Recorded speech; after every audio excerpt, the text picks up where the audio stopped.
Over the years, science fiction has produced millions of short stories, novels, and movies about an impending takeover by our new artificial overlords. Whether it's 2001 A Space Odyssey, Harlan Ellison's I Have No Mouth and I Must Scream, or the Terminator saga, audiences love imagining a robot revolution, with humans scraping by as freedom fighters against a technological technocrat. But these stories all imagine one thing: that the robots have an actual function and aren't just the scariest things you could ever come up with. Instead, picture a future where robots do nothing but dance creepily to vocoded jazz. Well, congratulations, all of your wildest nightmares have come true.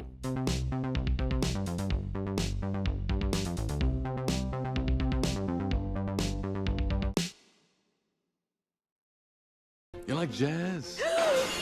Rockit is a 1983 single from Herbie Hancock off of his 35th album Future Shock. The song was essentially composed during recording, with Hancock, bassist Bill Laswell, synth player Michael Bainhorn, and Grand Mixer DXT all contributing to the eventual sound. The title came from a sample from Planet Rock, a hit song at the time. Hancock is known for experimenting with different instruments and technological marvels to produce his signature sound, and Rockit is no different. And no, it's very different from the Beverly Hills Cop theme, so please stop asking. We zoom in on a row house in a normal-looking neighborhood, but this home is far from normal. Every single one of these robots and moving sculptures are horrifying. There's a wide variety of robots here, from this googly-eyed monstrosity to this horrendous Birdman. I mean, could you imagine walking into this home and stumbling on these creations? What?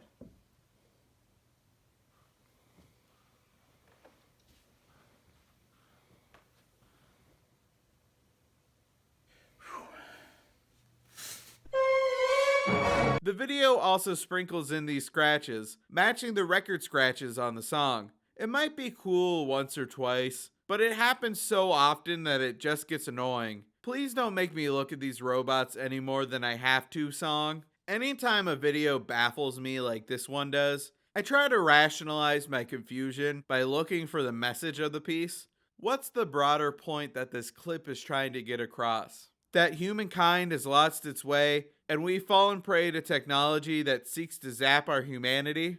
I sure hope not, because that's a message I've covered far too much on this show already. The video was helmed by music and director duo Godley and Cream. The team is known for their, let's just call them, artistic videos. A lot of the ones they made are weird and pretentious, very heavy on special effects and high concepts. This is the one where one of the people is wearing a different colored tie. You've got to guess which one it is. It almost seems like they intended them as calling cards for themselves, more than videos intended to match the song. Bullshit. Bullshit. Derivative.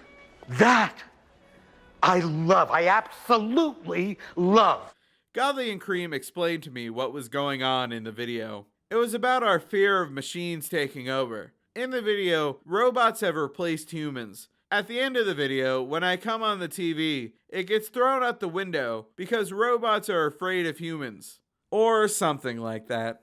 I saw an artist called Jim Whiting who made these extraordinary pneumatic robots. A few weeks later, we got this track from Herbie Hancock, and it was a natural pairing. That sounded like this looked. The robots were created by a conceptual artist named Jim Whiting, who specializes in strange kinetic sculptures. Most of his pieces are crafted out of mannequins and spare mechanical parts scoured from junkyards and are suitably macabre. I really quite like finding peculiar old dummy bodies because some of them look quite hideous. I like kind of fitting a machine around them. I really hate all of these robots. This isn't even an each of these might be okay on their own, but together they seem off-putting. No, each one taken by themselves is horrifying on their own. The goopy plaster-on paint skin is unsettling. This bird robot is seconds from flying through this window and attacking me. And I don't even want to know what this guy is doing. As he grew up, so did the scale of his pieces.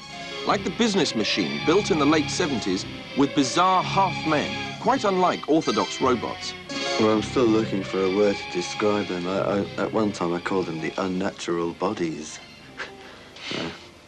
I mean, this is a horror movie music cue if I've ever heard one.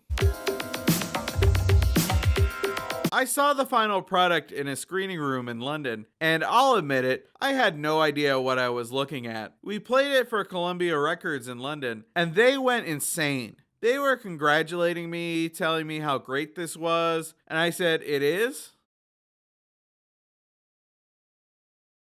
Herbie recreated the video at the 1984 Grammys, where the song won Best R&B Instrumental Performance. We had the most MTV awards that year, the year of the first MTV awards, and nobody won 4, and Michael Jackson won 3. One of the categories it won for was Most Experimental Video, which is a heavy lifting euphemism if I've ever heard one. It's like when I got voted most unique in high school. It's okay, PHS Yearbook Committee. You can say weirdest. It's fine. I'm fine! The category was very short-lived, only lasting 4 years. It was eventually retired after a small video no one's ever heard of won in 1987. It occurred to me, having watched MTV over the last few months, that it's a solid enterprise and it's got a lot going for it. I'm just floored by the fact that there's so few black artists featured on it. Why is that? The brief we were given for Rockit was to find a way to get Herbie onto MTV. At the time, MTV was facing mounting controversy over refusing to play videos by black artists. They essentially had to be bribed by Columbia into playing Billie Jean under threat of the label removing all their other videos. And things really hadn't improved since. The big question with that video, more than anything else, because it was a problem at the time, was getting a black artist on MTV. It was a major deal back then. They put us on low rotation, and after a week or two, they called up and they said, "We want to put it on heavy rotation." It completely bypassed the medium rotation. The track only went to number 71 on the Billboard Hot 100, but is still seen as an influential track to this day. The video, despite being an early MTV standard and a major step forward for the network, definitely does not hold up. It's so nice to be at the forefront of anything because they can't tell you you're doing it wrong. And it's a marvelous way to do stuff wrongly. Oh, don't worry, Lowell. You found a way here. Hi, everyone. It's me, Chris, the guy who makes the bad music video theater. Be sure to like and subscribe so you don't miss an episode. If you have a music video you're dying to see me cover, drop it in the comments. And as always, I'll see you in the next one. We seem to be made to suffer. It's our lot in life.